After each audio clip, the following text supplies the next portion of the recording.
dowlad goboleedka Koonfur Galbeed inaad nagala soo qayb gashaan maalinta cuntada adduunka oo aan maanta noo suurta gashay inaan ku qabano xuskeeda caasimadda kumeel gaarka ee Baydhabo.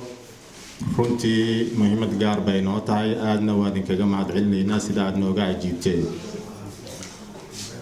intaa kadib runtii marka laga hadlayo maalinta cuntada adduunka, waxaa horta su'aal ka taagan maalinta cuntada adduunka maxay ku astaysan tahay. waxaan rabnaa marka inaan dul istaagno hal iyo labo ka wasaarad ahaan wasaaradda beeraha iyo waraabka dowlad goboleedka Koonfur Galbeed Soomaaliya. maalinta cuntada adduunka waa maalin dunida oo dhanba laga xuso. waa maalin runtii la isku dhaafsado fariimo ku aadan kobaca cuntada adduunka iyo hoos u dhaca cuntada adduunka. taas waxaa lagu miisaamaa sanad kastaba in haddii uu jiro horumar iyo wax soo saar fiican dhinaca cunto ku filan. annaga ka dowlad ahaan dowlad goboleedka Koonfur Galbeed Soomaaliya wasaaraddeena beeraha runtii iyadoo ka duulayso tan intaan xafiiska nimid waxaan sameynay runtii daraasad ku aadan maadaama shacabka reer Koonfur Galbeed ee annaga waanu joogno xafiiska wasaaradda beeraha iyo waraabka deegaanadeedana ay yihiin Soomaaliya, khaasatan deegaanada Koonfur Galbeed loo gaarsiin lahaa horumar ku aadan in la helo beeraley ku fikir ah, ku wax soo saar ah beeraleyda kale ee dunida. waxaa noo soo baxday markaa caqabado badan inay taagan yihiin.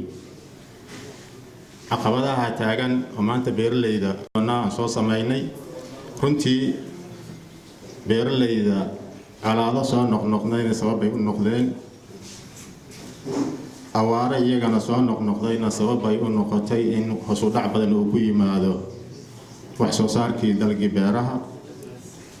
sidoo kale in beeraleyda ay helaan haddii beertii shalay ninka uu ku kalsoonaa oo wax ka soo saari jiray ay awaari oo calaadi ka soo saartay inuu soo barakaco uu soo beegsado deegaanada markaa uu is dhigi karo waxaad ka heli kartaa noloshaadii caadiga ahayd.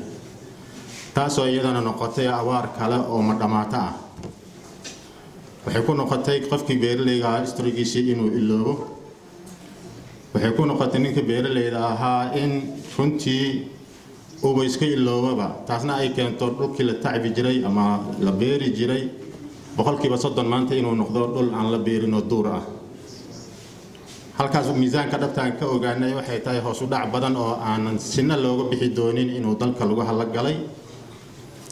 waxyaabaha daraasadan aan ku ogaanay waxaa ka mid ah beeraleyda naftirkooda dalagga la beerto maanta wax kala bedelay. waxaa jiro ganacsato keentay barnaamij ku aadan si iyaga ay ganacsigooda u kobciyaan. beeraleydii ku teedsaneed jiidda webiga ee iyagoo xitaa haddii dalka roob la'aan ka dhacdo ay caadadooda ahayd in ay beeraha gacanta ay ku waraabiyaan ama matooraha isticmaalaan ama waxyaabo kale. waxaa dhacday in laga guuro dalagii la beeri jiray oo loo guuro